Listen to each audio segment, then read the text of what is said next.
Mi nombre es Isabel Carmona Pérez y junto a mis compañeros Pablo Serrano Vázquez y Juan Carlos Fernández Criado os vengo a presentar el manejo en urgencias de la fibrilación auricular. Somos residentes de segundo año pertenecientes al distrito Aljarafe.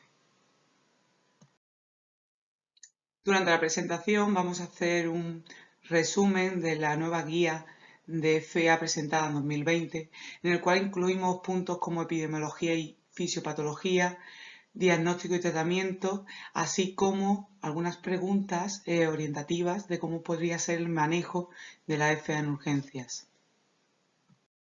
La fibrilación auricular es la arritmia más frecuente en nuestro medio y en el mundo.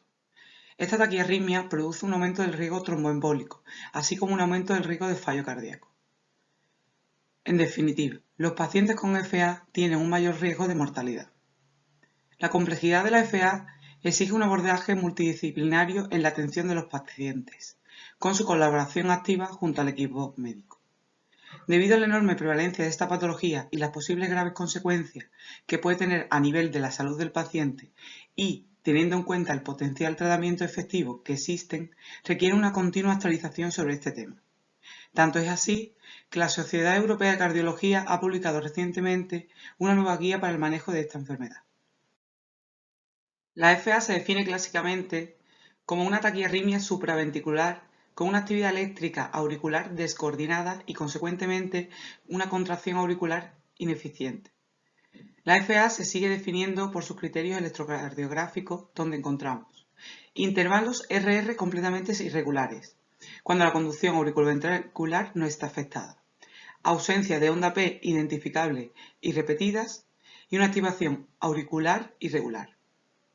Por otro lado, hablamos de FA clínica cuando estamos ante una FA sintomática o asintomática documentado por un electrocardiograma de superficie. El registro del electro tiene que ser mínimo de 30 segundos y el trazado completo del electro debe contemplar las 12 derivaciones.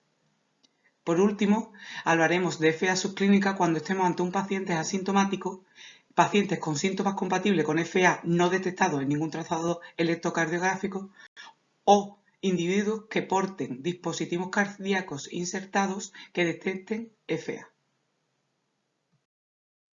La fibrilación auricular es un problema de salud global con un aumento constante de la incidencia y de la prevalencia.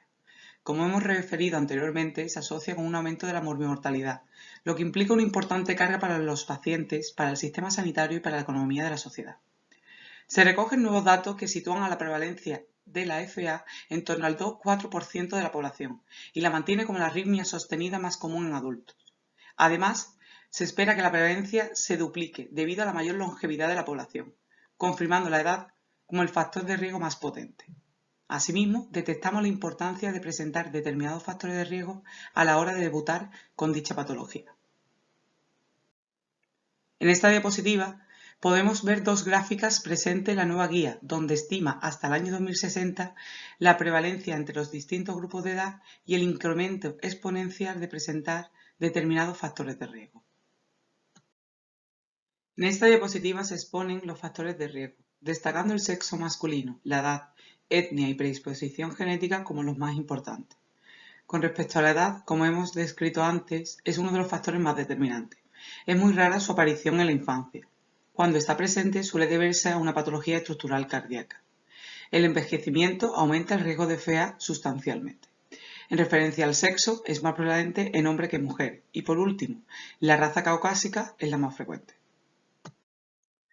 Con respecto a la clasificación, se mantiene la establecida en guías previas con alguna matización.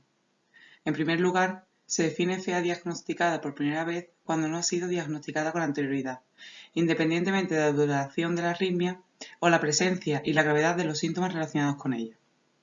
En segundo lugar, definimos FA paroxística cuando se revierte espontáneamente o con una intervención en los primeros 7 días. Hablamos de FA persistente cuando se mantiene durante más de 7 días, incluidos los episodios que se terminan por cardioversión farmacológica o eléctrica. En relación a la FA persistente de larga duración, presenta como característica principal una duración de más de un año, tras adoptar una estrategia para el control del ritmo cardíaco.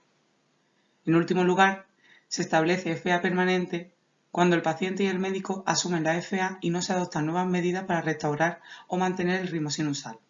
Esta representa más una actitud terapéutica del paciente y el médico que un atributo fisiopatológico inherente a la FA. Este término no debe emplearse en el contexto de una estrategia para el control del ritmo, con fármacos antiarrítmicos o con ablación de catéter. En caso de aplicarse medidas para el control del ritmo, la arritmia se reclasificaría como una FA persistente de larga duración. No debemos utilizar términos como FA aislada. Los últimos estudios muestran que en cada paciente existe una causa para la FA. El concepto de FA no valvular. Existen diferencias entre los pacientes con estenosis mitral moderada grave o válvulas cardíacas mecánicas de otros pacientes con FA, pero puede ser confuso y no se debe usar. Con respecto al término FA crónica, tiene varias definiciones y no se debe emplear para describir a la población de pacientes con FA.